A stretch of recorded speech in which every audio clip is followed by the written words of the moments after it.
السلام علیکم ورحمۃ اللہ وبرکاتہ۔ کیا ہر سال حج کرنا فرض ہے؟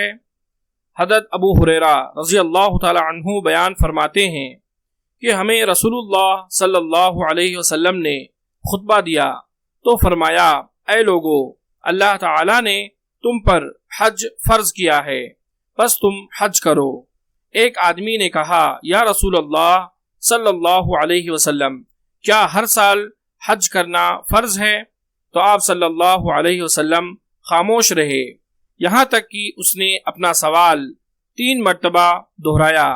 بس رسول اللہ صلی اللہ علیہ وسلم نے فرمایا، اگر میں جواب میں ہاں کہہ دیتا تو یقیناً ہر سال واجب ہو جاتا اور تم اس کی طاقت نہ رکھتے۔ پھر آپ صلی اللہ علیہ وسلم نے فرمایا، تم مجھے میرے حال پر چھوڑ دو جب تک میں تمہیں تمہارے حال پر چھوڑے رکھوں، اس لیے کہ تم سے پہلے لوگ اپنے کثرت سوال اور اپنے انبیاء سے اختلاف کرنے کی وجہ سے ہی ہلاک ہوئے۔ بس میں جب تمہیں کسی بات کا حکم دوں تو اسے اپنی طاقت کے مطابق بجا لاؤ، اور جب تمہیں کسی چیز سے روک دوں تو اسے چھوڑ دو۔